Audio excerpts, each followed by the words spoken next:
لا حول ولا قوة إلا بالله العلي العظيم. بسم الله الرحمن الرحيم. الحمد لله الذي هدانا لهذا وما كنا لنهتدي لولا أن هدانا الله. لقد جاءت رسل ربنا بالحق والصلاة والسلام على الرسول النبي الأمي العبد المؤيد والمنصور المسدد والمصطفى الأمجد والمحمود الأحمد أبي القاسم محمد وآله الطيبين الطاهرين المعصومين المظلومين الذين أذهب الله عنهم الرجس وطهرهم تطهيرا.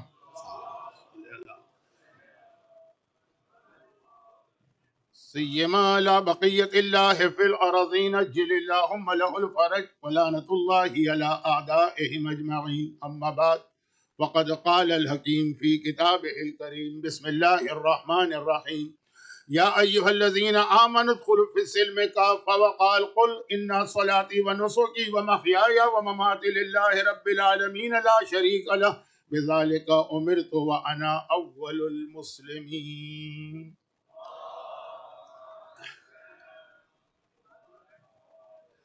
1448 ہجرہ کے ایام ازاں کی آج وہ مجلس ہے کہ 2 سال پہلے یورپ میں ایک جگہ بلکہ لندن میں یہی تاریخ کی مجلس تھی اور اس میں اتفاق سے ایک ایسا سبجیکٹ ڈسکس ہو گیا جو بہت زیادہ پسند کیا گیا، جبکہ میری مجلسیں تو اتنی پسند نہیں کی جاتی، اور نہ صرف یہ کہ بہت زیادہ پسند کیا گیا بلکہ یہاں بھی ایک دو نہیں کئی مومنین نے کہا کہ مولانا وہ جو آپ نے 4 محرم کو وہاں پہ گفتگو کی تھی وہ بہت اہم ہے، اسی کو یہاں بھی ریپیٹ کر دیجیے۔ اب وہ پوری مجلس تو ممکن نہیں ہے، لیکن جو ان لوگوں نے دیکھیں 1-2 آدمیوں کے کہنے سے تو ہم اپنا سبجیکٹ یا ٹاپک چینج نہیں کر سکتے، اگرچہ جو بھی ان کی ریکویسٹ ہوتی ہے اس کا اپنا ایک رسپیکٹ اور احترام ہے، لیکن بہرحال ہمارا ایک سبجیکٹ چل رہا۔ لیکن جو بات انہوں نے کہی تھی وہ اس لیے بہت اہم ہے، ایک نہیں کئی لوگ، وہ اس لیے بہت اہم ہے کہ کل رات کو جو میں نے 448 ہجرہ میں نجف اشرف کے حوزہ علمیہ کے فاؤنڈیشن کی بات کہی تھی، اس سے اس کا بہت گہرا تعلق ہے، لیکن اب آج نہیں، 1 آدھ دن کے بعد اس پہ تھوڑی سی بات ہوگی۔ یہ میں نے اس لیے کہا تاکہ مزید کوئی پریشر مجھ پر ابھی نہ آنے پائے۔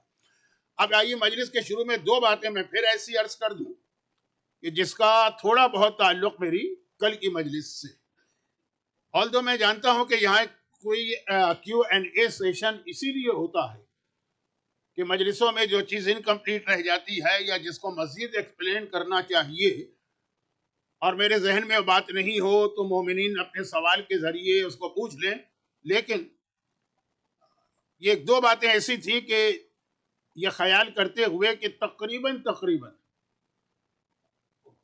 بہت بڑی ایک تعداد مومنین کی کربلا کی زیارت کے لیے بس روانہ ہی ہونے والی ہے، کچھ تو روانہ ہو گئے، بس یہ 1 آدھ دن ہی ہے اس میں یہ لوگ، باقی جو لوگ ہیں وہ بھی چلے جائیں گے، اور اس کا کچھ تعلق 2 باتیں نہیں 2 باتیں بیان کرنا ہے، لیکن پہلی بات کا اس سے بہت ہی شارٹ میں اس لیے میں کہہ رہا ہوں بہت شارٹ میں کہ جس سبجیکٹ سے ریلیٹڈ یہ بات ہے وہ میرے زندگی کا بہت پسندیدہ موضوع، اور اس پر ایک جملہ میری زبان پہ آتا ہے تو میں بالکل اپنا ٹاپک چینج کر دیتا ہوں، مجھے پتہ بھی نہیں چلتا کہ میں کہاں سے کہاں چلا گیا۔ یعنی ہمارے وہ مراجع کے جن کی قربانیوں کے نتیجے میں آج ہم اور آپ ان معنوں میں صاحب ایمان یہاں بیٹھے ہیں، تو بہت مختصر، کسی نے بات تو لمبی کہی لیکن ایک بہت مختصر میں اس کا جواب دے رہا ہوں کہ جب کل کی بات آئی تھی کہ نجف اشرف میں ہمارے ہر مومن کی خواہش کہ وہ نجف اشرف میں دفن ہو، پہلی میت بھی وادی السلام کے قبرستان میں اسلام آنے کے بعد مولا نے اس صفی صافی کی دفن کی، جس کا اب تو ماشاءاللہ بہت ہی شاندار روضہ بن چکا ہے۔ لیکن ہمارے علماء اور مراجع جن کی تو ساری زندگیاں نجف میں گزری ہوتی، ہر مومن کی یہ خواہش ہے چاہے وہ دنیا کے کسی علاقے میں رہتا ہو، تو جس کی ساری زندگی وہیں پہ گزری، آپ حالات علماء کے حالات میں دیکھیں کہ کئی ایسے بڑے بڑے مرجے گزرے ہیں جو نجف سے 1 گھنٹے کے لیے بھی کہیں جانے کو تیار نہ تھے سوائے اس کے کہ کسی روضے پہ جانا، کہ ایسا نہ ہو کہ ہم 3 گھنٹے کے لیے کہیں گئے اور وہاں ہماری موت ہو جائے اور ہم نجف میں دفن ہونے سے محروم ہو جائیں۔ تو خیر اب یہ بالکل ایک الگ موضوع ہے جو زیارت میں ہی زیادہ اچھا لگتا ہے۔ جب میں زیارت کے کسی گروپ میں جاتا ہوں تو نجف میں بات ہوتی ہے۔ خلاصہ یہ ہے کہ سینکڑوں علماء وہاں دفن، اور جب میں علماء کی بات کر رہا ہوں تو میرا اس وقت مطلب عام عالم نہیں ہے، حجت الاسلام لیول کے عالم بھی نہیں ہے، آیت اللہ لیول کے عالم بھی نہیں ہے، آیت اللہ العظمیٰ۔ لیکن اب اصل میں تو ہم زیارت کے لیے گئے ہیں مولا متقیان کی، اتنا وقت تو نہیں ہوتا ہے، تو بہت ہی اہم 3-4 میں چیزیں بتا دوں۔ کل میں نے عرض کیا تھا کہ مرحوم آیت اللہ خوئی، ان کے شیعیت پر احسانات، اور آج بس یہ یاد رکھیے گا کہ آج جو آیت اللہ العظمیٰ آغا سیستانی کا رول ہے وہ سب آغا خوئی کی وجہ سے۔ اس جملے کی تشریح نہیں کرنا چاہتا، بات بدل جائے گی۔ ان کی قبر کیونکہ اسی روضے کے اندر ہے، جو کمرے بنے ہوئے ہیں، روم بنے ہوئے ہیں، 5 منٹ لگتے ہیں لوگوں کو جانے میں۔ بہت ہی امپورٹنٹ میں چیزیں بتا رہا ہوں کہ میرے اعتبار سے اسی طریقے سے مرد حضرات جہاں سے انٹری لیتے ہیں روضے میں، جو قبلے کی طرف کا دروازہ ہے، باب قبلہ، جب اس سے آپ انٹر ہو رہے ہوں گے تو آپ کے رائٹ سائڈ پر اسی دروازے کے اندر شیخ مرتضیٰ انصاری، اگر ان کو گریٹسٹ مرجع آف شیعت ہسٹری نہ بھی کہا جائے تو ٹاپ 5 کے اندر ہیں۔ اور اگر اللہ ان کو پیدا نہ کرتا اس ٹائم پر جب یورپ کے اندر انڈسٹریل ریولوشن آ رہا تھا، تو آج اتنے بڑے بڑے آپ کو پرابلم فیس کرنا پڑتے، بلکہ شیعت ایک مذاق بن جاتی۔ جس طرح سے بہت ہی ایکسٹریم قسم کے تکفیری لوگوں کے فتوے ایک جوک بن کے آپ کے سامنے آتے ہیں، جو وہ فتوے دیتے، یہی ہم پر بھی گزرتی۔ اگر شیخ مرتضیٰ جیسا عظیم مرجع نہ ہوتا، میں ایک جملے میں بھی ان کا انٹروڈکشن نہیں کرانے چاہتا ہوں، ورنہ میرا موضوع رہ جائے گا، اور آج سے چونکہ صف کا ماتم بھی شروع ہو رہا ہے تو مجلس کو بالکل وقت پہ ختم کرنا۔ تو ایک یہ قبر ہے، یہ مرد حضرات جہاں سے انٹری لیتے ہیں، باب قبلہ، قبلے کی طرف سے جو آپ انٹر ہو رہے ہیں، صحن میں جانے سے پہلے جو دروازے سے انٹر ہوئے، اور اب یہ پیسیج ہے تھوڑا سا، اس میں یہ قبر آپ کو لیفٹ سائڈ پہ ملے گی۔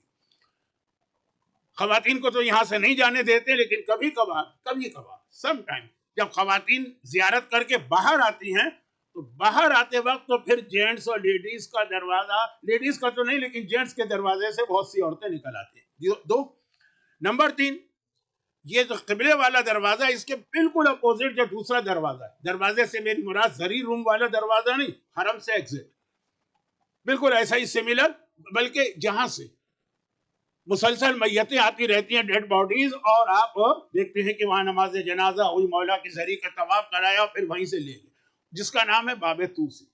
اس دروازے کے بالکل برابر آغا بزرگ شیرازی کی قبر، تمباکو حرام ہے والا وہ فتویٰ جو پوری شیعت کی تاریخ کے اہم ترین فتووں میں سے ایک۔ یہ میں بہت اہم بات بتا رہا ہوں، یعنی بہت شارٹ کر رہا ہوں، ہزاروں نہ صحیح تو سینکڑوں مراجع میں سے جو بہت ہی مختصر، آپ آتے جاتے 5 منٹ میں ان کا حق ادا کر سکتے۔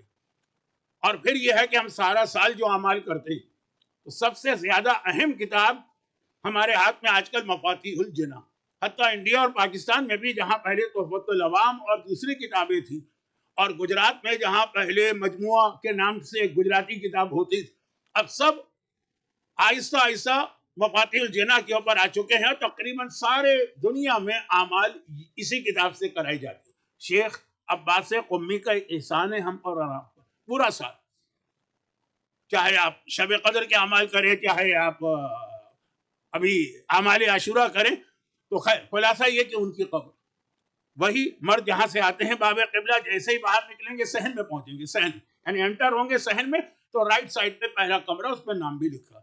بس یہ مختصر ہو گئی بات، آخری 2 چیزیں سن لی، اور وہ یہ ہے کہ 2 قبریں ایسی جو بہت ہی اہم ہیں، لیکن وہ حرم سے باہر، بہت دور نہیں، بالکل حرم کے بالکل سامنے، یعنی مولا کا حرم، حرم سے میری مراد وہ زری روم نہیں ہے، جو باہر کے بڑے دروازے جہاں پہ سیکیورٹی وغیرہ چیک کر کے، باڈی سرچ کر کے آپ کو اندر جانے دیتے ہیں۔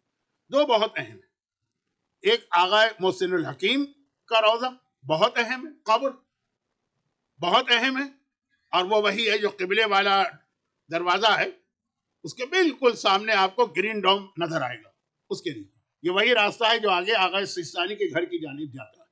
تو خیر خلاصہ یہ کہ وہ بہت اہم ہے، ان کا رول، ان کی قربانیاں، 72 تو ان کے خاندان کے نوجوان سارے علماء ایک دن میں شہید کیے گئے۔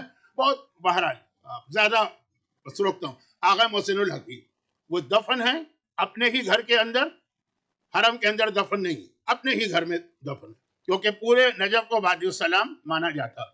جیسے ابھی آیت اللہ العظمیٰ شیخ اسحاق فیاض کی وصیت تھی کہ مجھے میرے گھر میں دفن کیا جائے جہاں پر میں نے ساری زندگی اجتہاد کا درس دیا، بہت اہم وہ جگہ ہو جاتی۔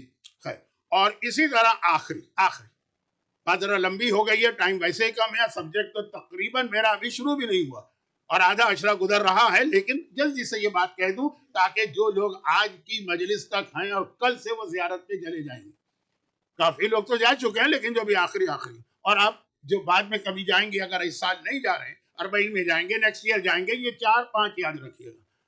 اور آخری جو ہے وہ یہ ہے کہ وہ جو میں نے بتایا کہ باب قبلہ کے بالکل ایکزیکٹ جو دوسرا دروازہ ہے جہاں سے وادی السلام لوگ جاتے ہیں، وہیں پر آپ بالکل اسٹارٹنگ میں جو پہلی بلڈنگ ہے وہ مسجد جس کا نام ہے مسجد توسی، اس میں شیخ توسی کی قبر، 2 قبریں ہیں اگر آپ اندر گئے ہوں گے، اور سب وہاں سے گزرتے وادی السلام کے قبرستان میں، ہر مومن جاتا ہے زیارت کے لیے، سب وہاں سے گزرتے ہیں، لیکن اگنور کر کے آگے بڑھ جاتے ہیں شاید یہ سمجھ کر کہ یہ کام سی مسجد ہے، بہت اہم مسجد۔ فاؤنڈر آف حوزہ علمیہ نجف شیخ توسی وہاں دفن ہے، اور ان کے برابر میں سید مہدی بحر العلوم۔ ہمارے مراجع میں 2 ہی مرجع ایسے ہیں جن کے بارے میں یہ کہا جاتا ہے کہ یہ جب ان کا دل چاہتا تھا زمانے کے امام سے ملاقات کر لیا کرتے تھے۔ ویسے امام نے ہر مرجع سے ملاقات کی، لیکن فرق ہوتا ہے، ایک ہے کہ امام خود آ کے ملاقات کرے، مرجع کی مرضی نہیں چلے گی، یہ توہین کا لفظ نہ بنے، اور 2 ایسے مرجع ہیں کہ جب ان کا دل چاہتا تھا وہ امام کی خدمت میں پہنچ جاتے تھے۔ ان میں ایک مقدس سے اردبیلی جو مولا کے پائنتی دفن ہے، اور دوسرے یہ سید مہدی بحر العلوم۔ مقدس سے اردبیلی اور علامہ ہلی مولا کے اتنے قریب دفن ہے کہ وہاں تو ہر مومن پہنچ ہی جاتا، خواتین کو تو وہاں نہیں جانے دیتے۔ تو خلاصہ یہ ہو کہ یہ باب توسی سے نکلے جہاں سے میتیں آتی، پہلی بلڈنگ لیفٹ سائڈ پر شیخ توسی، اور اسی کے قریب یہ تمباکو کا فتویٰ دینے والے ہمارے بزرگ ترین مراجع میں سے 1-2، اور پھر آغا خوئی کی قبر 3، پھر شیخ عباسی قمی 4، شیخ مرتضیٰ انصاری کے حالات سنیے، بڑا مزہ بھی آئے گا، نمبر 5، اور آغا حکیم نمبر 6۔ یہ تو ایک بات ہوئی، جلدی سے دوسری بات بھی کل سے ریلیٹڈ بتا کے پھر آج کے سبجیکٹ پہ آ جاؤں۔ اور وہ دوسری بات یہ کہ کل میں نے باتوں میں ایک جملہ کہہ دیا تھا، کوئی مذہبی جملہ نہیں تھا، کہ جب لوگ کسی جگہ کے خلاف ہوتے ہیں، کسی سٹی کے خلاف ہوتے ہیں، وہاں کے لوگ پسند نہیں آتے، تو مذاق میں کہہ دیتے ہیں کہ خانہ کعبہ سے 360 بت جو پھینکے گئے، گرائے گئے، وہ فلاں شہر میں جا کے گرے۔ میں نے کراچی کا نام لیا تھا، مومباسا کا نام لیا تھا۔ کراچی پاکستان کے اعتبار سے بہت اہم ریلیجس سینٹر، تو اکثر کہتے تھے جی وہ سارے کے سارے بت تو یہاں آ کے گرے، ہر آدمی اپنے آپ کو اللہ سمجھتا۔ مومباسا اس لیے کہا کہ بہرحال اس افریقہ کا اہم ترین شہر تھا، لیکن ایک فارمولا سنی، یہ فارمولا میرے موضوع سے ریلیٹڈ تو نہیں ہے لیکن آپ کے بہت کام آئے گا، اور فی الحال بہت ہی شارٹ میں بتا رہا ہوں۔ ہمارے پاس بہت ساری ایسی حدیثیں، اور جملہ میں پہلے کہہ دوں وہ ساری غلط حدیثیں، وہ ساری جھوٹی حدیثیں، وہ پورا فارمولا بتا رہا ہوں، پوری ایک آپ کو کیٹیگری بتا رہا ہوں حدیثوں کہ بہت ساری ایسی حدیثیں ہیں جو جھوٹی بنائی گئی، فیک ہیں، فیبریکیٹڈ ہیں، صرف اس لیے بنائی کہ کسی آدمی کو کسی شہر والوں سے جھگڑا ہو گیا یا کسی کمیونٹی سے اختلاف ہو گیا۔ اب آپ کو ایک حدیثیں ملیں گی جس کے اندر کبھی ایران کے بعض شہروں کو کنڈیم کیا ہے، عراق کے بعض شہروں کو کنڈیم کیا۔ اس وقت تک انڈیا پاکستان تو اتنا فیمس نہیں تھے، حدیث کی بات کر رہا ہوں، عالم کے قول کی نہیں کہ چھٹے امام نے کہا، چوتھے امام نے کہا، 5ویں امام نے کہا۔ سٹیز کو کنڈیم کیا کہ یہ شہر بہت برا۔ صرف ایک بغداد کے بارے میں کچھ کہا جا سکتا ہے لیکن وہ ایک الگ ٹاپک ہے، بغداد کو چھوڑ دو شہر۔ اور دوسرا بعض کمیونٹیز کو، کرد برے ہیں اور فلاں عرب برا ہے یا فلاں قبیلہ برا ہے اور فلاں الگ، یہ سب اختلاف، یہ ساری حدیثیں جو ہیں وہ ساری کی ساری فیک، اور اس لیے بنائی گئی۔ بھائی آپ کو معلوم ہے نا کہ حدیث بنانا یہ بہت بڑی ایک اس زمانے کی انڈسٹری تھی ایک، بھائی انڈسٹری آدمی کیوں لگاتا ہے؟ اپنا گھر چلانے کے لیے نا. تو باقاعدہ طور پر جھوٹی حدیثیں بنائی جاتی تھی، کیونکہ اس وقت، اب یہ آج بیٹھ کر میں 1300 سال پہلے کی بات آپ کو بتاؤں، ینگسٹر تو سمجھ بھی نہیں پائیں. کتابیں تو ہوتی نہیں تھی، پرنٹنگ تو تھی نہیں. ابھی تو وہ اس نے وہ جو جرمنی کا کون تھا گوٹنبرگ، اس نے تو وہ پریس نہیں ایجاد کیا تھا، بلکہ کاغذ پر لکھنے کا رواج بھی بہت کم تھا اس زمانے میں، وہ بھی اتنا ایزی نہیں تھا. تو زبانی بات ہوتی تھی. جس کے پاس رسول کی کوئی حدیث آتی تھی اس کی بڑی ویلیو. اور عام طریقہ تھا کہ ایوری فرائیڈے پریئر کے بعد ہر شہر کے اندر لوگ دیکھتے تھے کہ مجمع میں کوئی ایسا آدمی تو نہیں آ رہا ہے جو رسول کی حدیث کا نیریٹر ہو. ریکویسٹ کر کے اس سے کہتے تھے کہ یہ ایک حدیث ہم کو سنا، ایک حدیث. آپ کو ایک واقعہ یاد اور اچھی طرح یاد، کیونکہ وہ واقعے میں ایک ایسی حدیث آئی ہے جو آج بھی کفن پہ لکھنا مستحب ہے، اور اس لیے مستحب ہے کہ عذاب قبر سے بچانے والے بہترین عمل میں سے ایک یہ حدیث. حدیث پر عمل کی بات نہیں کرو، خالی حدیث لکھیں آپ. یہ رائٹنگ اگر آپ کے کفن پہ آ جائے، اور جیسا کہ علماء کا کہنا بھی کہ ایسی حدیث ہے کہ آپ پانی پہ پڑھ کے اس کو پھونک ماریں گے یہ حدیث پڑھ کے، تو ہو سکتا ہے کہ مردہ بھی زندہ ہو جائے. یہ سمجھانے کا ایک طریقہ. اتنی اسٹرانگ بدعا ہے حدیث سلسلۃ الذہب. جو 8ویں امام جب نیشا پور آئے تھے اور لوگوں نے کہا تھا، عام لوگوں نے نہیں، 70,000 علماء تھے اس زمانے کی پاپولیشن کو دیکھی کہ ایک حدیث اپنے جد کی آپ ہم کو سنا دیجئے. 70,000 علماء کاغذ و قلم لے کے بیٹھے ہیں، پبلک کی بات تو چھوڑی.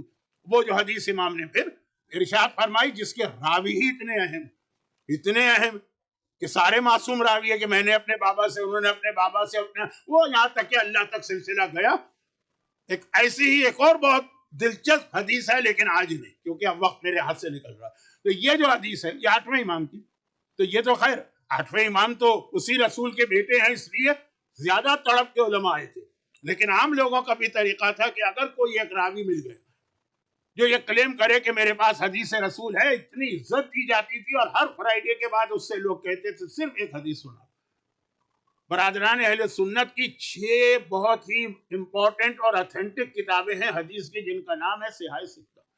ان میں سے ایک ہے نسائی. وہ نسائی کو جو مار مار کے شہید کیا اسی ڈمسکس میں یا سیریا میں، وہ اسی لیے تو شہید کیا. وہ اتنے بڑے محدث سے، یعنی حدیث کے عالم، کہ ہر فرائیڈے کو ان سے لوگ حدیث سنتے ہیں.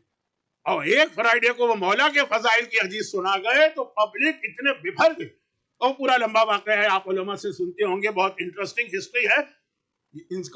ان امام نسائی کا ہم سے کوئی تعلق نہیں. یہ نہ صرف یہ کہ دوسروں کے امام ہیں، بلکہ اتنے امپورٹنٹ ہے کہ آج بھی صحیح بخاری اور صحیح مسلم اور ابن داؤد اور ترمذی کے ساتھ ان کی کتاب 6 موسٹ اتھینٹک حدیث بک میں ہے. لیکن اصل بات یہ تھی کہ ہر فرائیڈے کو ایک حدیث سننا. بلکہ اسی میں نے کہا نا کہ ایک انڈسٹری لگی.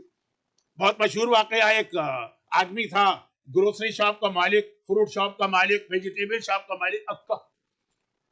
اس نے جو تھا، اب جیسے طریقہ ہوتا ہے، سبزیاں لا کے گھر میں رکھتا ہے، دکان میں بیچتا، اسٹور کرتا. اس نے پیاز یا اونین، یہ بہت ایک اہم مسئلہ ہے کہ پیاز کھانے کے بعد مسجد میں آنے سے روکا بھی گیا ہے اور اس کے فائدے بھی بہت بتائے گئے. وہ ایک الگ ٹاپک. وہ اس نے بہت ساری پیاز خرید کے رکھی تھی کہ بیچوں گا. وہ اتفاق سے بارش ہو گئی اور اس کی پیاز پہ پانی پڑا تو اس کی پیاز خراب ہو گئی. اب اتنا بڑا لاس. تو وہی اسی طرح سے وہ گیا ایک ایسے آدمی کے پاس جو حدیث رسول ہر جمعے کو سناتے تھے کہ بھائی میری پیاز بکوا دو، جو پروفٹ ہوگا 50-50. باقاعدہ ڈیلنگ تاریخ میں اس نے کہا ٹھیک ہے میں بکوا دوں گا، فکر نہ کرو، ساری پیاز تیار رکھو فرائیڈے کے بعد. تو ہر فرائیڈے کے بعد یہ صرف ایک حدیث سناتا. آج کھڑا ہو گیا. کہا مسلمانوں، ایک حدیث پیغمبر نے فرمایا، من اکل بصیل اکۃ کانہ زارنی فی مکہ. جو اکا کی پیاز کھا لے اس کو اتنا ثواب ملے گا جیسے اس نے میری زیارت شہر مکہ کے اندر کی. اوہو، اب تو لوگ ٹوٹ پڑے. اور وہ سڑی ہوئی پیاز، جو اسپوائل پیاز، وہ روٹین پیاز، وہ ہاتھوں ہاتھ ایسا بکی کہ گھوڑ کیا بکے گا. اب یہ باقاعدہ ہسٹری کے اندر واقعات، ناٹ اونلی ون ہسٹری. آپ کو یاد ہے نا کہ معاویہ نے سمرہ ابن جندب غیروں کے ایک بہت بڑے محدث مانے جاتے تھے. اب یہ بات ہو رہی ہے معاویہ کی، یعنی بالکل شروع اسلام. باقاعدہ طور پر ان سے ایک ڈیلنگ کی تھی اور 1,00,000 درہم دینے کی بات کی تھی. انہوں نے کہا نہیں بھائی، میری ایک ریپوٹیشن ہے مارکیٹ میں، اگر مجھ سے یہ حدیث بنوانا تو 2,00,000 درہم دینا پڑے گا. یہ میرا ریٹ ہے، اس کے اندر نو کنسیشن، نو رعایت، اتنا تو دینا ہی دینا. نام تھا ایک معاشرے. چنانچہ انہوں نے حدیث بنائی. اور کیا حدیث بنائی کہ جو آیت مولا کی شان میں نازل ہوئی ہے شب ہجرت، وَمِنَ النَّاسِ مَن يَشْرِي نَفْسَهُ ابْتِغَاءَ مَرْضَاتِ اللَّهِ، ایک ایسا بندہ ہے جو اپنے نفس کو بیچ کر اللہ کی مرضی کو خرید لیتا ہے. کہا یہ آیت عبد الرحمن ابن ملجم کے بارے میں نازل ہوئی. یہ حدیث بنا باقاعدہ پورا واقعہ ہے کہ کس طرح سے نیگوسیشن ہوئی، ڈیلنگ ہوئی، اور اس کے بعد ریٹ کے اوپر بات ہوئی، تب یہ حدیث بنے گی. تو یہ ایک دو واقعات نہیں، بہت سارے. اس میں یہی کہ ہمارا اختلاف ہو گیا، مثلا ہمارا اختلاف ہو گیا خوجہ کمیونٹیز، ہم نے ایک حدیث بنا دی خوجوں کے خلاف. ہمارا اختلاف ہو گیا مثلا ممباسا والوں سے، ہم نے ایک حدیث بنا دی ان کے خلاف. تو اب یہ ایک عام اس زمانے کا ٹرینڈ تھا. اور چونکہ پیغمبر کا نام آتا تھا، لوگ معصوم لوگ، بھولے بھالے لوگ. آج 21 سینچری ہے نا، آج انسان اتنا سمپل اور معصوم نہیں رہا. اس کے باوجود جنت کی حوروں کی لالچ میں کتنے لوگ اپنی جان دینے کو تیار اور دے رہے. میں زیادہ اس کی ڈیٹیل میں نہیں جا رہا، لیکن وہ جتنے لوگ ہیں، وہ جتنے ٹیررسٹ ہیں، ان کو یہی لالچ دی جاتی. اور اسی لیے فرائیڈے کا دن بہت اہم ہوتا ہے کہ فرائیڈے کی نماز کے وقت جا کے سوسائڈ کرو تو تم کو ڈبل حوریں ملیں گی، کیونکہ فرائیڈے کی فضیلت بہت زیادہ ہے. تو اب خلاصہ یہ آج 21 سینچری کی بات ہے. تو میں تو جا رہا ہوں 13 بلکہ 1400 سال پہلے حدیث سے. بس اتنی عقیدت ہے کہ پیغمبر کا نام آ گیا اور انہوں نے حدیث قبول کر لی. تو ایک فارمولہ سن لیجئے کہ جو کسی بھی کمیونٹی کے خلاف یا کاسٹ کے خلاف یا قوم کے خلاف حدیث بنی یا کسی شہر کے خلاف، وہ حدیث غلط ہے. سوائے بغداد کے بارے میں تو کہا جاتا ہے، کیونکہ بغداد کا واقعہ تو الگ تھا نا، کہ جب بغداد بن رہا تھا اور سادات کرام کے خون سے بغداد کو بنایا گیا. میں کہیں اور جاؤں گا. یہ دو باتیں ہو گئی. اب میں آتا ہوں اپنے اصل موضوع پر. یہ اس سے ریلیٹڈ ہی ہیں، لیکن کچھ چیزیں ٹائم سے پہلے اور سیکوینس سے ہٹ کے میں بیان کرتا ہوں. اچھا، ایک چھوٹا سا جملہ. یہ دو باتیں جو میں نے کہیں، یہ کل کی مجلس سے ریلیٹڈ. شیخ توسی کا ذکر ہوا اور نجف کے میں آغا خوئی کی قبر کا ذکر ہوا، تو میں نے کہا کہ آج یہ بات کمپلیٹ ہو. کل کراچی کی بات آئی تھی کہ سارے بت مکے سے گرا اٹھا کے وہاں پھینکے گئے. میں نے کہا تو اس کو سمجھا. اب ایک بات سن لیجئے، یہ میں ایڈوانس میں بتا رہا ہوں، اور وہ آج رات کے جو مصائب مجھے پڑھنا ہے اس کے آخری جملے پہ آپ کو بہت اعتراض ہوگا. مجھے ابھی سے پتا، وہ پاس تھا، یہ فیوچر کہ ہوگا آپ کو بہت زیادہ اعتراض. تو میں کوشش کروں گا کہ اس اعتراض کا جواب اس وقت تو نہیں دے سکوں گا، مصائب ہوں گے. دعا میں آ جائے جواب. نہیں آیا اور ضرورت پڑی تو کل. لیکن ابھی سے کہہ رہا ہوں کہ اعتراض ہوگا اور بہت زبردست اعتراض ہوگا. پہلے سے معلوم ہوتا ہے نا آدمی کو. جیسے دو آدمیوں میں لڑائی ہو گئی، تو جنگ ہو رہی ہے، لڑائی ہو رہی ہے، جھگڑا ہو رہا ہے. تو قریب کھڑا ہوا ایک آدمی. اچھا، تو ایک آدمی نے جو سامنے والے سے کہا کہ خاموش ہو جاؤ ورنہ میں تمہیں ایک ایسا مکہ یا پنچ ماروں گا کہ تمہارے 34 دانت ٹوٹ جائیں گے. قریب آدمی کھڑا تھا، اس نے کہا آدمی کے تو 32 ہوتے.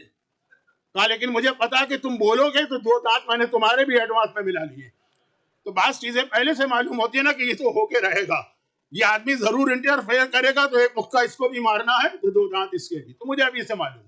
تو یہ اعتراض مجھے معلوم ہے، اس کا جواب بھی میرے پاس ہے. آج نہ آ سکا دعا میں، مسائب میں تو نہیں آ سکے گا، تو یہ آئے گا پھر کل 1-2 منٹ کے لیے بہت مختصر سا جواب ہوگا. تو یہ میں نے ایڈوانس میں کہا. 2 چیزیں کل کی تھی، اس کو یاد وضاحت کی، اب یہ ایڈوانس میں. اب یہ جو حدیث ہے یا یہ ہمارے علماء ہیں یا مراجع ہیں، دیکھیے مراجع کا بھی سب سے بڑا کام تو یہی ہوتا کہ وہ حدیثوں کو چیک کریں. قرآن تو آپ کے پاس ہے، اور ایک ایسی کتاب ہے قرآن کے ایک طرف ہدن للمتقین بھی ہے، ہدن للعالمین بھی ہے، کتاب ہدایت بھی ہے. اور اسی قرآن میں قرآن نے اپنے بارے میں کہا کہ یہدی بہ کثیرا و یضل بہ کثیرا. اسی ہدایت کی کتاب سے بہت سے لوگ ہدایت پاتے ہیں تو بہت سے لوگ گمراہ بھی ہو جاتے ہیں. پورے عالم اسلام میں اگر اس وقت 73 فرقے ہیں، اگر 73 ہیں، تو سوائے ایک فرقے کو چھوڑ کر باقی جتنے فرقے وہ اپنے، اب یہ 72 تو صحیح کے سب صحیح نہیں ہو سکتے نا، وہ سب اپنا عقیدہ اسی قرآن سے ثابت کرتے ہیں. اسی قرآن سے وہ کہتے ہیں جی ہمارا عقیدہ اسی میں ہے. دشمنان اہل بیت کہتے ہیں ہمارا عقیدہ اسی میں ہے. ہمیں تو پتہ ہی ہے محبان اہل بیت کو. تو قرآن ایک ایسی کتاب ہے، تھوڑے سے اس کے الفاظ ایسے ہیں جس میں ایک لفظ سے کئی مطلب نکل سکتے ہیں. چنانچہ حدیث کی ضرورت، اور حدیثیں ابھی آپ نے سنا اتنی جھوٹی بنائی گئی ہے، اس سے مرجع کی ضرورت. تو یہ جو آج میری مجلس کا یہ اسٹارٹ تھا، مرجع سے حدیث پر آ رہا ہوں، اب حدیث سے قرآن پہ جا رہا ہوں. اور وہ یہ کہ اسلام نے سب سے بڑی جو مومن سے ڈیمانڈ کی، سب سے بڑی ڈیمانڈ. یہ سارے یہ واجبات اور یہ حرام اور حتی عقیدے یہ سب بعد میں آتے ہیں. سب سے بڑی ڈیمانڈ کی ہے جو آج بھی امریکن ڈالر کے پیچھے لکھا، ان گاڈ وی ٹرسٹ. یہ قرآن کی آیت کا ترجمہ، اللہ پہ مکمل بھروسہ. وہ جو کل آیت کا میں نے ترجمہ کیا تھا، آج اب کر رہا ہوں دوبارہ. اے ایمان لانے والوں، اسلام میں کمپلیٹ داخل. یاد رکھیے اسلام پہ وہی عمل کرے گا جسے اللہ پہ بھروسہ. اور وہ جو پھر قرآن نے کہا یہ جو ہے کہ اسلام میں پورا داخل ہو، اس کو ایکسپلین کیا کس طرح. صلاتی و نسکی، میری نماز بھی اللہ کے لیے ہوگی، میری ہر عبادت اللہ کے لیے ہوگی، میری پوری زندگی اللہ کے لیے ہوگی، میری موت اللہ کے لیے ہوگی. جو کائنات کا رب ہے اس کا کوئی شریک نہیں ہے، اس لیے میں اس کا حکم مان رہا ہوں. اب جس کی تشریح میں کروں گا، ان سارے کے سارے عقیدوں اور عمل کا دار و مدار جو ہے نا، یہ جن کی فاؤنڈیشن ہے وہ اللہ پہ بھروسہ. اور جیسے جیسے زمانہ آگے بڑھے گا مومنین کے پرابلم بھی زیادہ ہوں. کوئی علاقے کا مومن محفوظ نہیں رہے گا. آپ کے علم میں شاید نہ ہو، اور اللہ کرے کہ کبھی نہ ہو، آپ بہت ہی پیسفل ملک میں بیٹھے ہوئے، لیکن کتنے ملک ایسے جو بہت اچھے سے حالات دیکھتے ہی دیکھتے ایسے بدلے کہ لوگ ریورس مائگریشن پہ مجبور ہو گئے. اور وہ دنیاوی مسائل کی بات نہیں کر رہا ہوں، اپنے دین کو بچانے کے لیے. خیر، تو اب میں ادھر نہیں جا رہا، اس بات کہیں اور چلی جائے گی. قرآن کریم میں نے دوسری مجلس میں سورہ انفال کی آیت تلاوت کی تھی جس کے شروع میں ہے لفظ انما. عرض کیا تھا جب انما آ جائے جس آیت میں، بہت اہم آیت تطہیر انما سے شروع ہوتی. انما یرید اللہ، انما کا مطلب صرف یہ اور کوئی نہیں. یہ انما جو ہے نا وہ ایک طریقے سے وہ سیکورٹی گارڈ ہے جو دروازے پہ کھڑا ہے، کسی دوسرے کو انٹر نہیں ہونے دے گا. آیت تطہیر انما سے ہے کہ بس یہ ہیں جن کو اللہ نے پاک و پاکیزہ بنایا اور کوئی نہیں آ سکتا. آیت ولایت، انما ولیکم اللہ ورسولہ والذین آمنوا الذین یقیمون الصلاۃ ویؤتون الزکاۃ وہم راکعون. تمہارا ولی صرف یہ تین ہے، اس کے علاوہ کوئی چوتھا نہیں ہو سکتا. اللہ، اللہ کا رسول، اور رکوع کی حالت میں زکوٰۃ دینے والا. تو یہ انما کا لفظ بہت اہم ہوتا.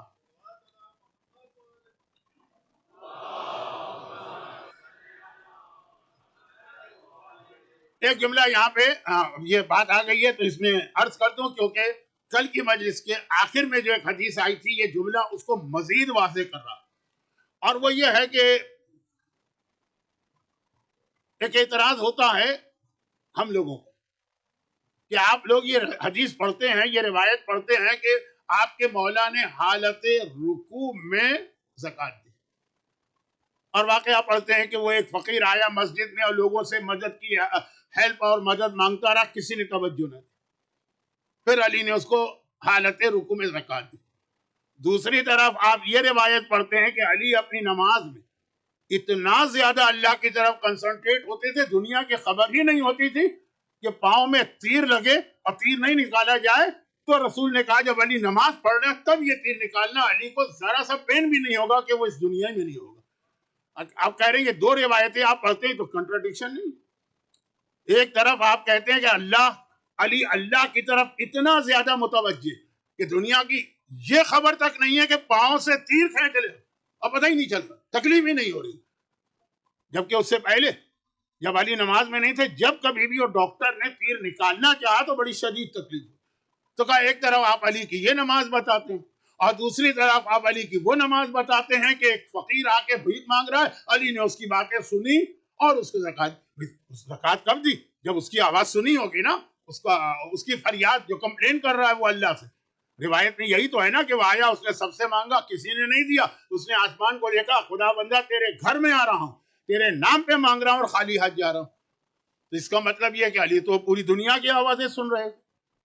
اب یہ دشمنان اہل بیت اور عام کسی جاہل قسم کے دشمن اہل بیت کا اعتراض نہیں ہے. فخر الدین رازی امام کہلاتے ہیں اور تفسیر ان کی آج تک ایک کلاسیکل تفسیر ہے غیر شیعوں کے پاس. انہوں نے اسی آیت میں جو ابھی میں نے تلاوت کی اسی کی تفسیر میں لکھا کہ پس پتہ یہ چلا کہ یہ شیعوں کی بنائی ہوئی حدیث ہے کہ علی نے حالت رکوع میں زکوٰۃ دی. غلط. اور اس کا جو جواب ہمارے علماء نے دیا، میں ایک نام لے رہا ہوں جو آپ لوگ نہیں جانتے ہوں گے، لیکن اردو مجالس میں تو ختم ہو رہی ہے نا اردو مجالس، ڈرائنگ اسٹیج پر ہے. تو اب یہ اردو مجالس جو ہیں اس کا سب سے بڑا جو آج تک اسپیکر یا اوریٹر گزرا ہے شمس العلماء مولانا سبط حسن. کچھ نہیں بتا رہا، صرف نام لیا. انہوں نے بھی اس کا ایک جواب دیا اور بہت مشہور جواب ہو گیا بعد میں. انہوں نے کہا کہ نہیں، یہ اعتراض غلط ہے. پوری روایت یہی تو ہے جو ابھی میں نے پڑھی کہ وہ مانگتا رہا، کسی نے نہیں دیا تو اس نے اللہ سے کمپلین کی، اے خدا تیرے گھر میں آیا ہوں اور تیرے نام پہ مانگ رہا ہوں اور کوئی نہیں دے. تو علی نے اس کو انگوٹھی دی. کب بس یہ معاملہ حل ہو گیا. واقعاً علی کی نماز ایسی ہوتی ہے کہ حالت نماز میں وہ اس دنیا ہی میں نہیں ہوتے. اور بھی واقعات ہیں نا. سلمان فارسی گھبرا کے گئے شہزادی کونین کے پاس، کہا کہ غضب ہو گیا، غضب ہو گیا، ایسا لگ رہا ہے میرا مولا جو ہے وہ دنیا سے رخصت ہو گیا، موت آ گئی ہے. بالکل اس طرح سے کھڑے ہیں جیسے کوئی درخت کھڑا ہوتا ہے، ذرا سا ہل بھی نہیں رہا. شہزادی نے کہا نماز پڑھ رہے ہوں. یہ حالت علی کی نماز میں ہوتی، دنیا کی خبر ہی نہیں ہوتی. چونکہ مولا کا ذکر آ گیا اس لیے میں ذرا سا اس کو لائٹ موڈ میں نہیں کہنا چاہتا ہوں. ورنہ آج ہمارے یہاں کتنے ایسے نمازی ہیں کہ نماز بھی پڑھتے ہیں، فٹ بال کا میچ بھی سن رہے ہوتے ہیں. کتنے گول ہو گئے؟ 3 گول ہوئے کہ 4 گول ہوئے. ہمارے انڈیا پاکستان میں کتنے ہی ایسے نمازی ہیں، نماز بھی پڑھ رہے ہیں، کون سا اوور چل رہا ہے، T20 کا آخری اوور ہے، کتنے رن باقی، سب کچھ ان کو پتا. ہمارے یہاں کتنی عورتیں کہ نماز بھی پڑھ رہی ہوتی ہیں، ساس بہو کا ڈرامہ بھی سن رہی ہوتی ہیں. اچھا بہو نے کیا کہا تو ساس نے کیا کہا. ہم انسان ہیں، کان ہیں ہمارے، آنکھ تو ہے نہیں کہ آنکھ کے اوپر تو کرٹن نے ہمیں بند کر لیا، کان تو بند نہیں ہوتے. لیکن یہ بھی بہت ایکسٹریم پر پہنچا دیا میں نے بات کو. ویسے ہیومن نیچر بھی ہے کہ تھوڑا توجہ تو ہٹے گی. ہم ویسی نماز تو نہیں پڑھ سکتے نہ، اللہ ہم سے وہ ڈیمانڈ کر رہا ہے. دیکھیں بہت سختی سے ایک چیز سے روکا گیا، اس کے بھی بہت سارے واقعات ہیں. ادھر چلا جاؤں گا، آج کا موضوع رہ جائے گا. اور وہ یہ کہ کئی جگہوں پہ یہ کہا گیا کہ خبردار. اسلام کا ایک اصول کیا ہے کہ پیروی کرو، فالو کرو امام کو. بلکہ امام کو امام کہتے ہی اسی لیے کہ وہ لیڈ کرتا ہے، ہم فالو کرتے ہیں. لیکن آپ کے پاس ایک لسٹ آئی جہاں پہ اسلام نے کہا لیکن ہر چیز میں فالو نہ کرنا، بہت سی چیزیں تمہارے لیے نہیں ہیں، فالو کرو گے نقصان اٹھاؤ گے. لیکن بہت عجیب میں نے جملہ کہا کہ ہر چیز میں امام کو فالو نہیں کرنا. بلکہ آپ کو یاد ہوگا کیونکہ حجت الاسلام مولانا رضوی صاحب نے کئی بار یہ واقعہ پڑھا بھی ہے. واقعہ نہیں، نہج البلاغہ کے خطبہ، کہ ایک آدمی نے گھر چھوڑ دیا، درخت کے نیچے رہنے لگا، کھانا پینا چھوڑ دیا، بہت ہی سادہ روٹی، سوکھی روٹی اور بہت ہی سادہ لباس. جب مولا نے اس سے کہا کہ شیطان نے تجھے بہکا دیا، یہ نہج البلاغہ کا پورا خطبہ ہے، تو اس نے کہا میں آپ کو فالو کر رہا ہوں. آپ بھی تو یہی کرتے ہیں، کہا ہر چیز میں مجھے فالو نہیں کرنا، میری ذمہ داری الگ ہے، تمہاری ذمہ داری الگ. تو یہ ایک اصول ہے، نہ اسلام ہم سے یہ ڈیمانڈ کر رہا اور نہ ہی ہم یہ کر سکتے ہیں. تو اس لیے مولا کی ایسی نماز ہم نہیں پڑھ سکتے. ہمارے کانوں میں یقیناً فٹ بال کے میچ کی آواز بھی آئے گی، کرکٹ کے اوور کی آواز بھی آئے گی، مختلف ڈراموں کی آوازیں بھی آئیں گی. تو ہم سے یہ کہا بھی نہیں جا رہا کہ مولا. شہزادی نے کہا کہ لوگوں کو لگ رہا ہے کہ لوگ علی مر گئے نہیں وہاں پہنچے. اب یہ جواب دے رہے ہیں اور سنیے جواب. اگر آپ کی توجہ رہے گی تو مزہ بھی آپ کو آ جائے گا، اور جو کل رات کا میرا میسج تھا نا وہ اس جملے سے کمپلیٹ ہو جائے گا. کیا جواب دیا؟ کا جواب یہ دیا کہ روایت یہی ہے نا کہ اس نے ہر ایک سے مانگا، کسی نے نہیں دیا، اللہ سے کمپلین کی. تو سوال یہ ہے کہ جب اس نے پہلی بار مانگا تھا لوگوں سے تو سب سے پہلے علی کو اس کی مدد کرنی چاہیے. ہر عبادت میں علی سب سے پہلے ہوتے ہیں نا. مسلم اول شاہ مردہ علی، جو اقبال نے کہا کہ پہلا مسلمان ہے، ہر نیکی میں علی سے پہلے کوئی نظر نہیں آئے. یہاں پہ ایک فقیر مانگ رہا، سب سے مانگ رہا، علی حالت نماز میں اس کی مدد نہیں کر رہا. تب اسی میں جواب پورا کا پورا تمہارا جو ایک آبجیکشن یا اعتراض ہے کنٹرڈکشن کا، اس کا سلوشن اسی میں کہ علی جب وہ آ کے مسجد میں مانگ رہا تھا، علی نماز میں تھے. اور مومن جب نماز پڑھتا دنیا میں نہیں ہوتا، اللہ کے سامنے پہنچ جاتا، وہاں پر ہے علی. تو جب تک وہ دنیا والوں سے مانگتا رہا، علی نے سنا ہی نہیں کہ اس نے کیا. جب اس نے اللہ سے مانگا، اللہ کے بعد پہنچا، وہیں پہ علی کھڑے تھے. اچھا اس نے یہ کہا، فوراً علی نے اس کی مدد کر کے اس کو زکات دی.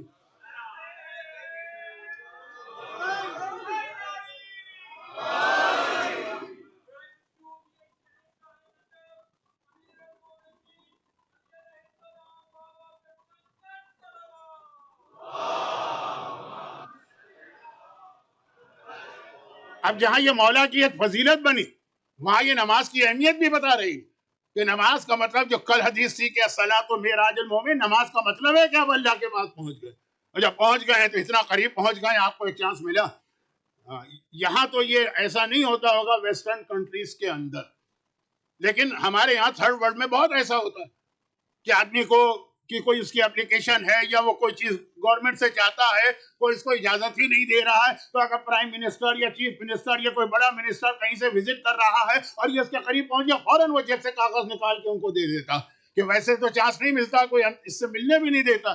نماز اسی چیز کا نام، کیا پہنچ گئے اللہ کے بعد، اب وہ وقت ہے۔ اسی لیے بعض علماء ایک جملہ کہتے ہیں جو بہت مشہور ہو گیا اور ہے، لیکن 30 سیکنڈ کا جملہ، اس کو ریپیٹ کر دوں۔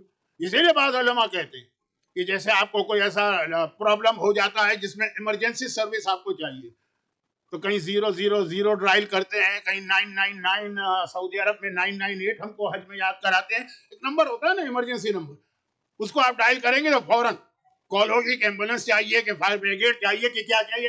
اللہ کا بھی ایک ایمرجنسی نمبر کہ جس وقت آپ کو ایسا کوئی پرابلم پیش آ جائے فوراً ڈائل کریں 24434، اور آپ کا فوراً کانٹیکٹ اللہ سے ہو جائے گا۔ وہی سوال ہوگا جو یہاں آپریٹر پوچھتا ہوگا، جب آپ ایمرجنسی نمبر ڈائل کرتے ہیں وہ پوچھتا ہوگا کہ آپ کو کیا ہیلپ چاہیے، کیا چیز بھجوائی جائے آپ کے گھر میں، ایمبولینس کے، پولیس کے، فائر بریگیڈ کے، تو یہ نمبر آپ ڈائل کر دیں اور سمجھے ڈائریکٹ آپ اللہ سے کانٹیکٹ میں آ گئے، ایمرجنسی سروس، فوراً اپنی حاجت پیش کر دیجیے۔ 24434، 2 مانے فجر کی 2 رکعت نماز، 4 مانے ظہر کی 4 رکعت نماز، دوسرے 4 کے مانے عصر کی 4 رکعت نماز، تیسرے 3 کے مانے ہے مغرب کی 3 رکعت نماز، آخری 4 کے مانے عشاء کی 4 رکعت نماز۔ اس نمبر کو ڈائل کرنا سیکھ لیجیے صحیح طریقے سے، تو آپ دیکھیے گا کتنے بڑے بڑے پرابلم سالو ہو جاتے ہیں۔ اور پھر یہ ہے کہ بعض جگہ پہ ایک ایکسٹینشن بھی ہوتا ہے، ایمرجنسی سروس میں ایکسٹینشن نہیں ہوتا، لیکن مزید اس میں آپ ڈال دیں 11 نماز شب، تو گویا تو آپ نے بالکل ہی واقعاً اس طرح اللہ کو کال کر لیا کہ مسئلہ آپ کا فوراً حل ہوگا۔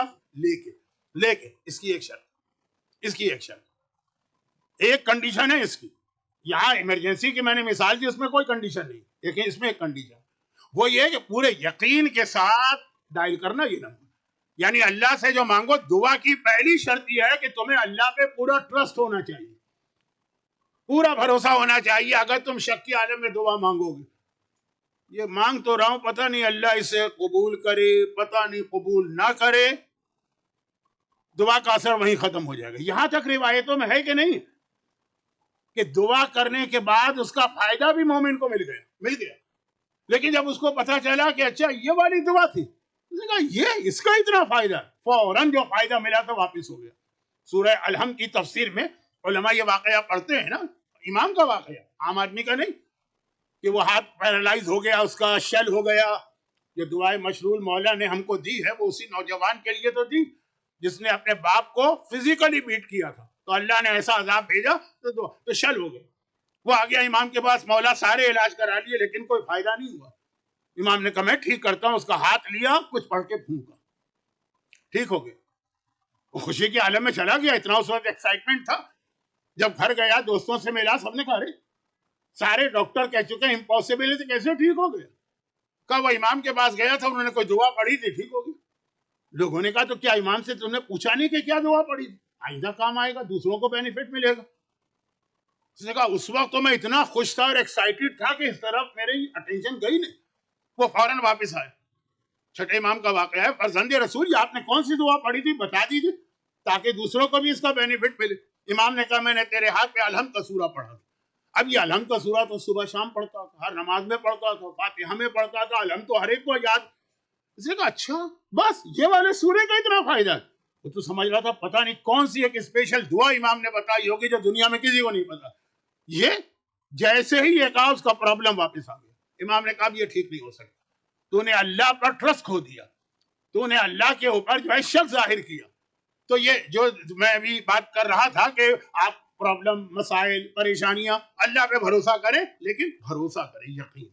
اور یہاں پر صرف اس لیے کہ کچھ ایسا میرا سبجیکٹ بن گیا ہے کہ اس سے یہ واقعہ بالکل کنیکٹ ہو رہا ہے، اس لیے وہ واقعہ پڑھ رہا ہوں، شاید آپ نے مجھ سے پہلے سنا بھی، لیکن آپ کہیں گے مولانا اس واقعے کی بات کر رہے ہیں، آپ کی تو پوری مجلس ہم نے پہلے سنی ہوئی ہے، ہم کو پہلے سے پتہ چل جاتا ہے کہ آپ کیا کہنے والے۔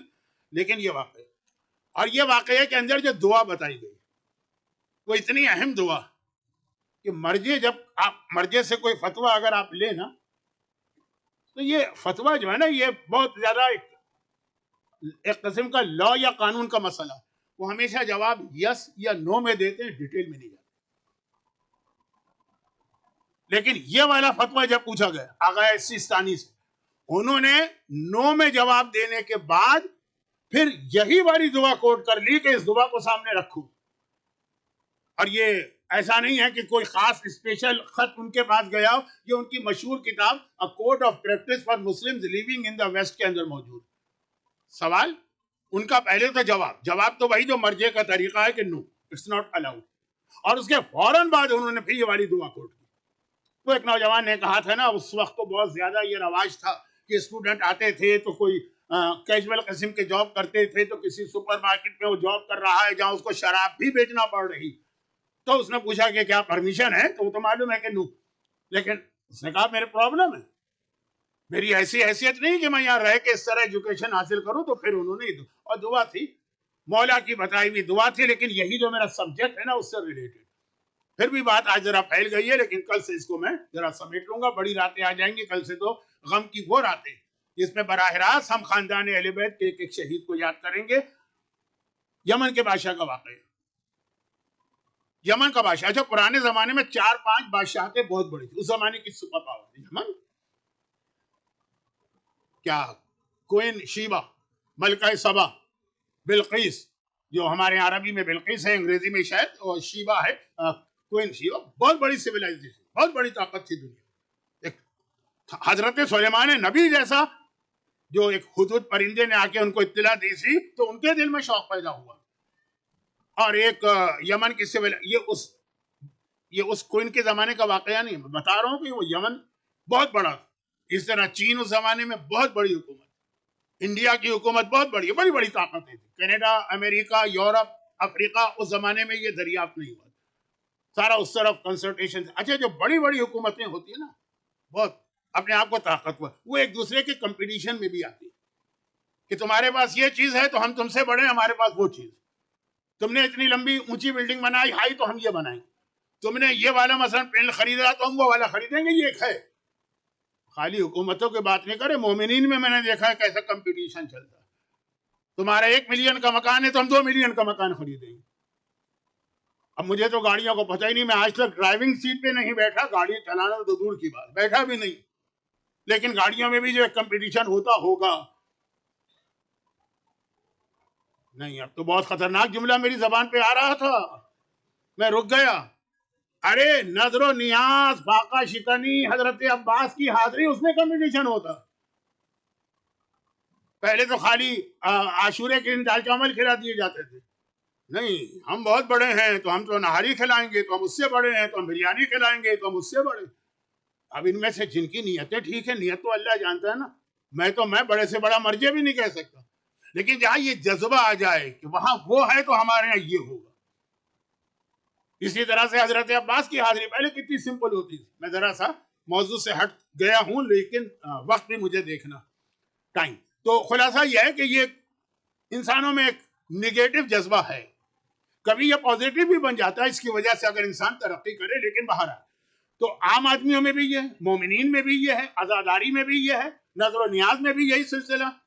اور جو پاکستان کے مومنین کچھ یہاں پہ بیٹھے ہوں گے، ان کو پتا ہے کہ ذاکری میں بھی یہی ہے کہ تم نے اگر 5 لاکھ والا ذاکر بلایا تو ہم 10 لاکھ والا بلائیں گے.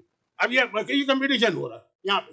تو اب نیتیں اللہ بہتر جانتا ہے، لیکن جہاں پہ اس آدمی سے میں بات کر رہا ہوں، پبلک سے بات نہیں کر رہا ہوں کہ آپ اس کو اس طرح کنڈیم کریں، لیکن وہ اپنی نیت چیک کر لیں. تو خلاصہ یہ کہ وہ تو بادشاہ تھے، یمن، چائنا، انڈیا، ایک دوسرے کا کمپٹیشن، پھر ایران، روم. تو جس کے بعد کوئی ایسی یونیک چیز آ جاتی تھی نا جس بادشاہ کے بعد، وہ اس کو بڑی حفاظت سے رکھتا اور ایمبیسڈرز کو بلا کے دکھاتا تھا، یا دوسرے ملک کا کوئی منسٹر آیا دکھاتا تھا یہ ہمارے پاس. یمن کے بادشاہ کے بعد ایک بہت ہی قیمتی موتی آ گیا جو مرغی کا انڈا ہوتا ہے اس سے بھی بڑا. اتنا بڑا موتی اور اتنا صاف ہو، یونیک، بہت بڑی چیز. تو اس نے اس کو اپنا ایک پریسٹیج کا ذریعہ بنایا. کبھی روم کے وزیر کو بلا رہا ہے، تو کبھی انڈیا کے سفیر کو بلا رہا ہے، تو کبھی، اور اس کو وہ دکھاتا ہے. میں تفصیل میں نہیں جا رہا ہوں، گرچہ تفصیل میں چلا گیا، یہ بھی میری غلطی تھی، یہ جملوں کی ضرورت نہیں. اچھا، اب اس کی حفاظت بھی کرنا، تو اس نے خاص ایک غلام کو اپوائنٹ کیا کہ تمہارا کوئی کام نہیں، سارے کام ختم, ڈیوٹی ختم. یہ تم کو میں دیتا ہوں, بڑی حفاظت سے رکھو, اپنی جان سے زیادہ اس کی حفاظت کرنا. جب ضرورت ہوگی تو میں بلاؤں گا اور پھر فوراً واپس لے جاؤں. ٹھیک, وہ بھی خوش ہو گئے. پہلے غلاموں سے کتنا کام لیا جاتا تھا, ساری اس کی ڈیوٹی ختم ہو گئی. چنانچہ وہ سمجھا کہ بہت اس کو ایک بہت بڑا فیور مل گیا. اب ہر 1 مہینے 2 مہینے 4 مہینے کے بعد, پرانا زمانہ ہے, ٹریولنگ تو آسان نہیں ہے نا, 6 مہینے کے بعد منسٹر آتا ہے تو اس کو بلایا جاتا ہے, باقی 6 مہینے آرام کر رہا. تو ایک دفعہ اسی طرح وہ واپس لے کر آیا, کسی کو دکھا کے, تو گھر میں بچہ بھی تھا. بچے کی نگاہ پڑی, وہ ضد کرنے لگا کہ یہ میرے ہاتھ میں دے. اب آپ نے سنا ہے, یہ تو شاید ہندی کا لفظ ہے, گجراتی میں بھی ہوگا, راج ہٹ, تریا ہٹ, بالک ہٹ, کہ بادشاہ اگر کبھی ضد پہ آ جائے, عورت کبھی اگر ضد پہ آ جائے, بچہ کبھی ضد, کوئی اس کو نہیں سمجھا سکتا, کوئی کنوینس نہیں کر سکتا. اس نے کہا یہ مجھے رو رہا ہے اور آنکھوں آنسو بہا رہا ہے اور زمین پہ گرا جا رہا ہے, جو بچوں کا طریقہ ہے. عورتوں کا طریقہ الگ ہوتا ہے, وہ آپ مجھ سے بہتر جانتے ہیں. تو خلاصہ یہ ہے کہ اب یہ گھر والے سب جمع ہو گئے, بچہ رو رہا ہے, بچے کے رونے سے دل تو تڑپتا ہے نا.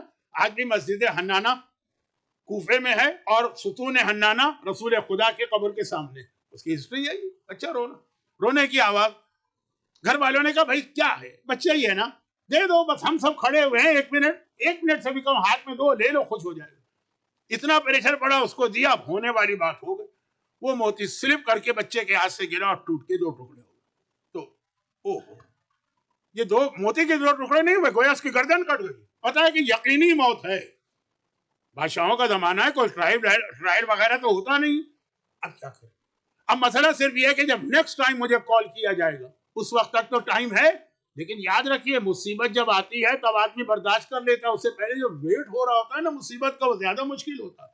الانتظار اشد من الموت, بعض لوگ کہتے ہیں, مولا کی حدیث ہے, کسی کا ویٹ کرنا موت سے بھی زیادہ خطرناک چیز ہے. تو اب یہ کہ پتہ نہیں کب بلائے گا.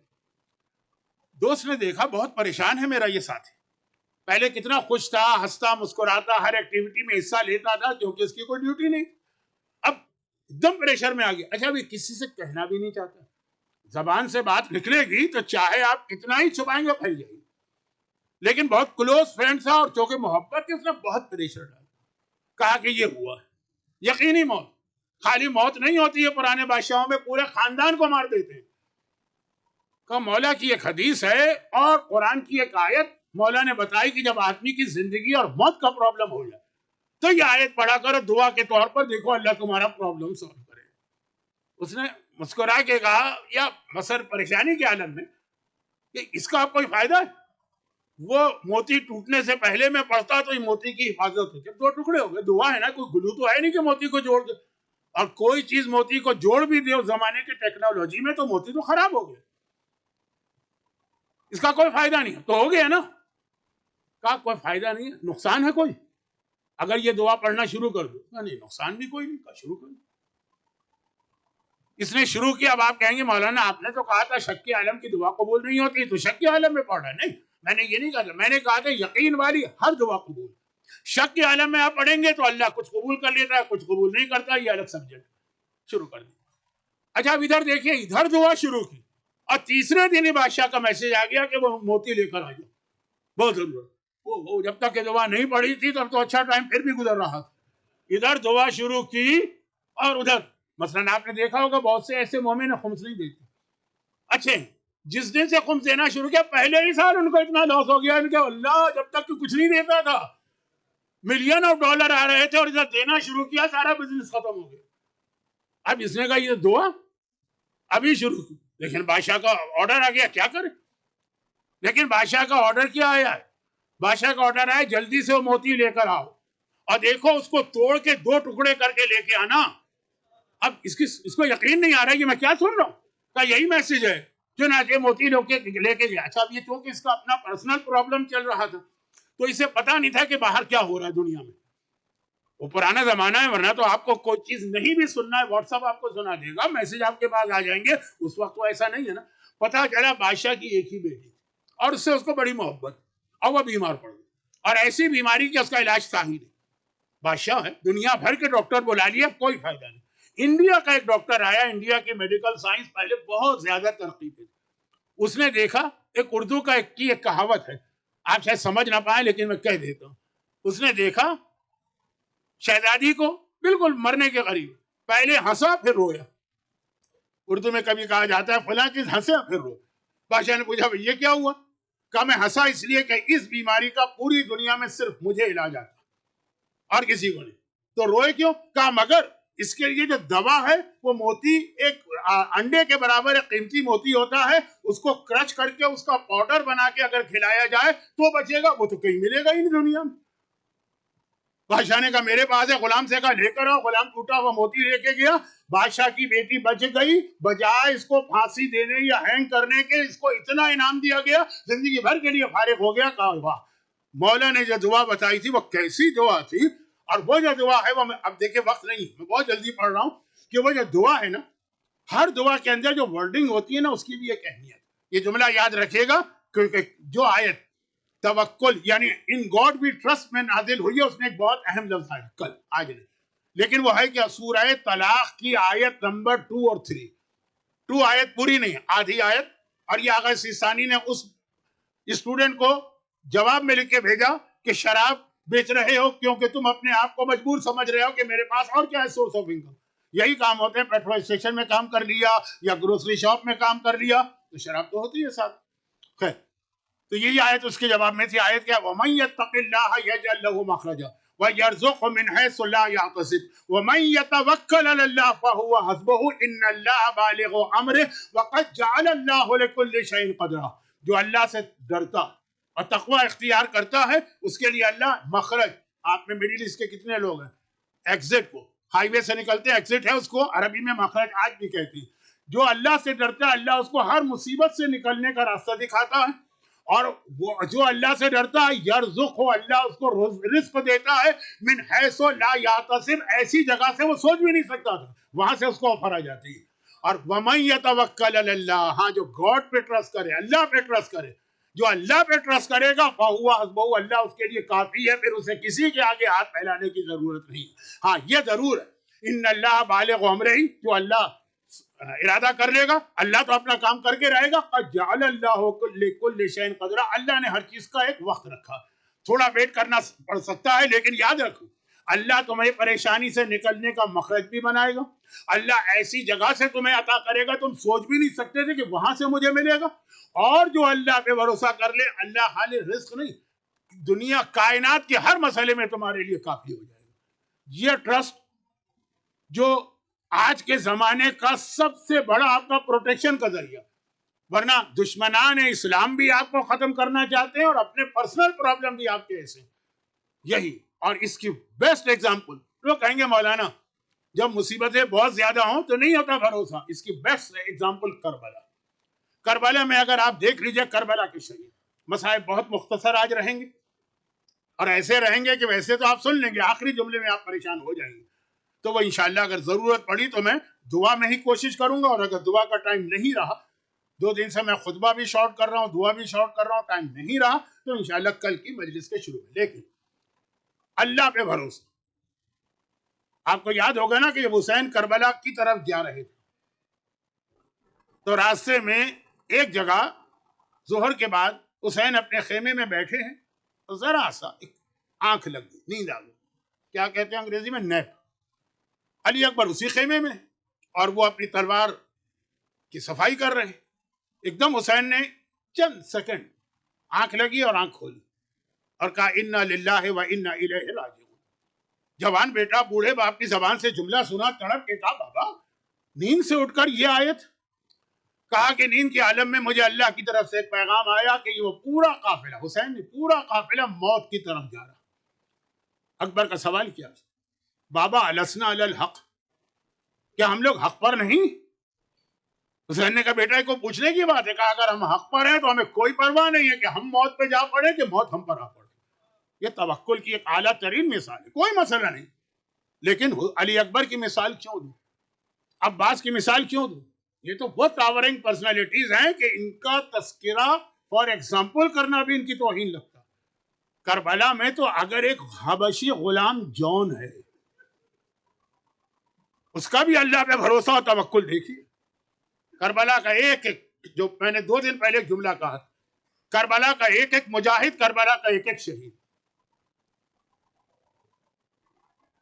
جب ہر کی بات آ رہی تھی نا، اگر حسین کو چھوڑ کے چلا جاتا تو ہمیں حیرت نہیں ہوتی کہ بہرحال مصیبت، پریشانی، یقینی موت سے ہر آدمی بچتا، کوئی نہیں ہے۔ مرد تو مرد، عورتوں تک کی آپ توکل کی، یعنی اللہ پہ بھروسہ کی، توکل کا لفظ ذرا سا آپ کو کنفیوز کرے گا، اللہ پہ بھروسہ اعلیٰ ترین منزل ہے۔ کربلا کا میدان رول ماڈل ہے ہمارے اور آپ کے لیے، رو بھی، آنسو بھی بہاؤ، اور اس کے بعد یہ دیکھو بھی کہ اس سے سب سے بڑا میسج تمہیں کیا مل رہا ہے۔ اصحاب امام کے حالات کے سلسلے کی آج یہ آخری گفتگو۔ کل حبیب ابن مظاہر کی بیوی کی بات آئی تھی، اس کا توکل دیکھا، میں مٹی کھا کے گزارا کر دوں گی، اگر یہ برداشت نہیں کر سکتی کہ میرا شوہر گھر میں بیٹھا رہے اور فاطمہ کا بیٹا اسے بلائے۔ ایک سے ایک مثالیں ہمارے سامنے، جیسے میری زبان پہ ایک جملہ ابھی آ گیا، جان۔ ابو ذر غفاری کے غلام تھے، مولا نے ان کو خرید کے ابو ذر کو گفٹ کیا تھا۔ ابو ذر کی وفات کے بعد مولا کی خدمت میں آئے، مولا نے امام حسن کو دیا، امام حسن نے امام حسین کو دیا۔ یہ جملے میں اس لیے کہہ رہا ہوں تاکہ آپ کو ان کی ایج کا اندازہ۔ بہت ضعیف ہو گئے، پوری زندگی انہوں نے اہل بیت کی خدمت کی، کربلا تک تو حسین کے ساتھ آئے۔ اب عاشور کا دن آ گیا، جہاد کا وقت آیا، بوڑھا جان ہے لیکن ایک مرتبہ آگے بڑھا اور کہا، فرزند رسول، میرے پاس صرف میری ایک جان اور زندگی ہے، وہ میں آپ پہ قربان کرنا چاہتا ہوں۔ حسین نے دیکھا، جان تم میرے بزرگوں کی نشانی ہے، تم نے ہمارے پورے خاندان کی بہت خدمت کی، میرے بابا سے لے کے میرے بھائی سے لے کے میری ساری زندگی، تمہیں میں ایگزم کر دیتا ہوں، جہاد کربلا سے چلے جاؤ، میں معاف کرتا ہوں، کوئی نہ تمہارے اجر میں کمی آئے گی، نہ ثواب میں کمی آئے گی، نہ اسٹیٹس میں، پوری زندگی خدمت کی۔ جان تڑپ گئے۔ ان کے جو جملے ہیں اس کو اس طرح سے اگر میں اپنے الفاظ بھی کہوں، تڑپ کے کہا کہ مولا یقیناً آپ صحیح کہہ رہے ہیں، میرا رنگ کالا ہے، میرا پسینہ بدبودار ہے، میرے خاندان کا بھی کچھ پتہ نہیں ہے، میں اس قابل نہیں ہوں کہ اپنی جان آپ پہ قربان کروں۔ وہ مولا نے سنا، کہا جان یہ تو نے کیا کہہ دیا؟ اگر یہ خیال تیرے ذہن میں آیا ہے جو سلمان کے فارسی کے ذہن میں بھی آیا تھا، لیکن کل کی بات ہے، مولا نے کہا جا، میں نے اجازت دی۔ اور جب جان زخموں سے چور ہو کے زمین کربلا پہ گرے تو آقا حسین جان کے سرہانے گئے ہیں، زمین پہ بیٹھے ہیں، جان کا سر اپنی گود میں لیا ہے، جان آخری سانسیں لے رہے ہیں۔ اس وقت تک حبیب ابن مظاہر زندہ تھے۔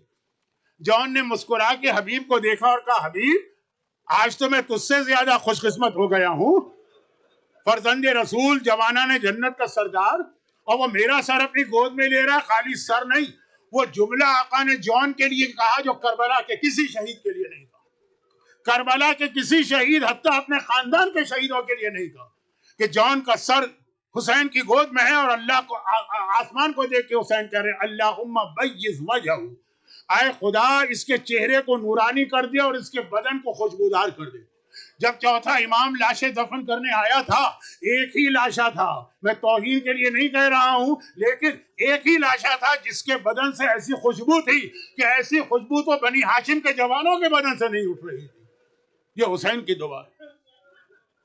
اب اللہ پہ توکل یا بھروسے کی ایک مثال، سعید ابن عبداللہ کا واقعہ سنیں، جس کا آخری جملہ آپ کو پریشان تو کرے گا، لیکن بس میری بات ختم ہو، کل کی گفتگو سے کنیکٹ کر رہا ہوں۔ حبیب ابن مظاہر سے کہا کہ جاؤ اور جا کر ان سے کہو کہ نماز کی اجازت دے۔ بے حیائی سے جواب دیا یزیدیوں نے کہ تمہاری نماز قبول نہیں، کیا کرو گے نماز پڑھ؟ حبیب نے تو اپنی جان قربان کر دی، لیکن آقا حسین نے کہا کہ یہ لوگ اجازت دے کہ نہ دے، ہمیں نماز پڑھنا۔ اب نماز شروع ہو رہی۔ سعید ابن عبداللہ کربلا کے شہداء میں شاید سب سے بوڑھے تھے، اراؤنڈ 90۔ ایک مرتبہ وہ آگے بڑھے اور کہا کہ فرزند رسول، آپ دیکھ رہے ہیں کہ میرے ہاتھ کانپ رہے ہیں، مجھے پارکنسن ڈیزیز ہوتی ہے، ہاتھ کانپ رہے ہیں، میں نہ تلوار اٹھا سکتا ہوں، نہ نیزہ اٹھا سکتا ہوں، نہ کمان اٹھا سکتا ہوں، اور میں سوچ رہا تھا کہ میں کربلا کا جہاد کیسے کروں۔ مولا مجھے ایک بہترین چانس مل گیا، آپ نماز پڑھائیں، میں آپ کے آگے کھڑے ہو کے آنے والے تیروں کو اپنے سینے پہ لوں گا۔ تلوار نہیں چلا سکتا، تیر نہیں چلا سکتا، اپنے سینے کو ایک ڈھال تو بنا سکتا ہوں۔